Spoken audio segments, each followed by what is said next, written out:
Hey, I just wanted to tell somebody today that God did not make you half-heartedly. He did not make you haphazardly. He did not make you just willy-nilly.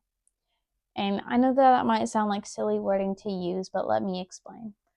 When you were created and when you were born, God very intimately wove you together, personally, Himself, in your mother's womb. And it tells us that in the Bible, from my understanding.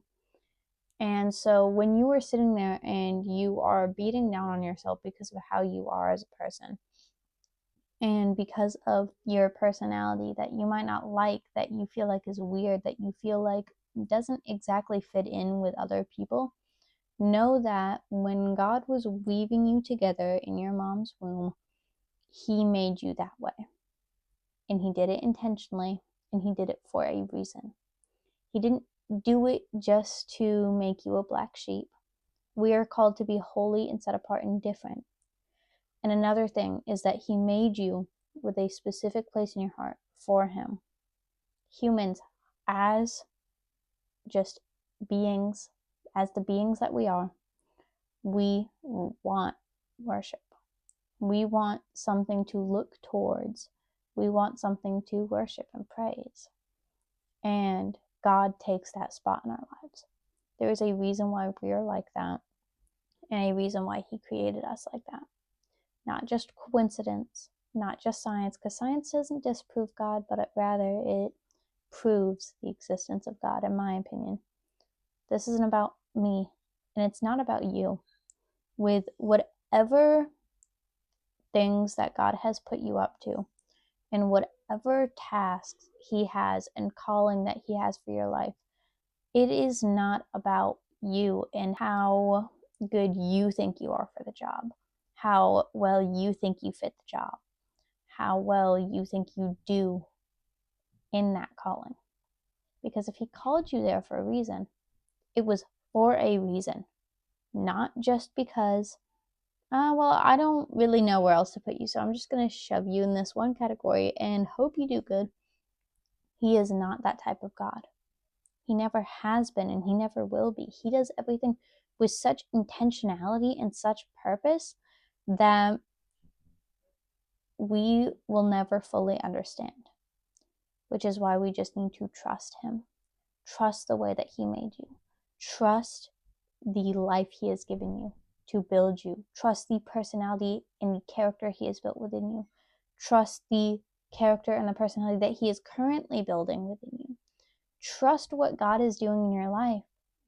Even if your mom doesn't trust it, even if your dad doesn't trust it, even if your friends don't trust it, even if the people at your church don't trust it, the people at your school don't trust it, and they think that you're also not fit for that job, and they want to put themselves in the seat of God and behind the wheel that God's trying to drive and say, well, no, actually, this is what you would be best at. That doesn't seem very fitting. Because usually half the time, things don't seem fitting. The Messiah came out of Nazareth. Nazareth did not have a very good reputation at the time. Even one of the disciples said, Nazareth? Can anything good come of Nazareth? But yet the best thing of the entire world came out of Nazareth. He will use the unexpected for great things. He will use you for things you never even dreamed of doing. He will use you for things that you never expected to do in your lifetime, that you never thought you were good enough to do. Because we always think too small. But God says, think bigger. Think more boldly. Think more openly. Think more freely. He didn't give us free will just to take it from us. What type of love would it be if we didn't have the free will to choose Him?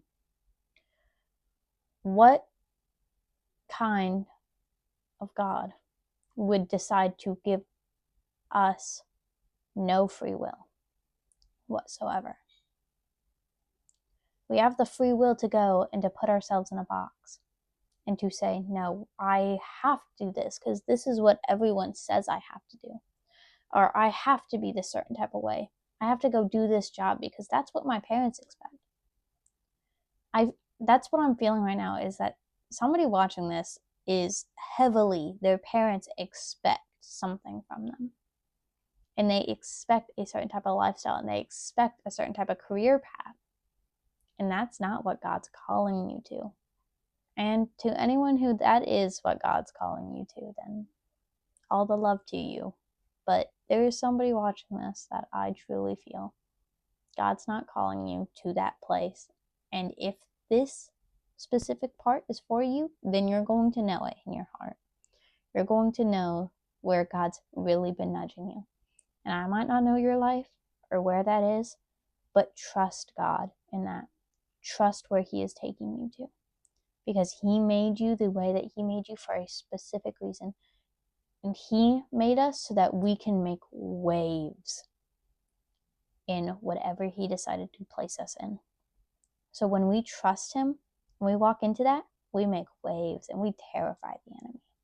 So don't let the enemy conquer over you in this season, but rather conquer over him, because we have already won. Because we have already conquered him. We actually haven't done it. It was Jesus that did it. And He was the one who trampled on the serpent's head, who saved us, who died on the cross for us, who was incredible to us. If you feel called to, just go and take communion. Go and take communion and remember what Christ did for you, and go and be in that moment with Him. Go and spend that time with Him. Remember to not push God out of your life, but to rather welcome Him into it, because He was the one that gave you that life, and He was the one who continues your life and wakes you up every single day. So spend time with the one who gave you the things that you have right now. Spend time with the one who gave you time. And just be in the presence of the one who created you. Because I promise you, you'll never regret the time that you spent with God. But you might regret the things that you do when you don't spend any time with God. Amen.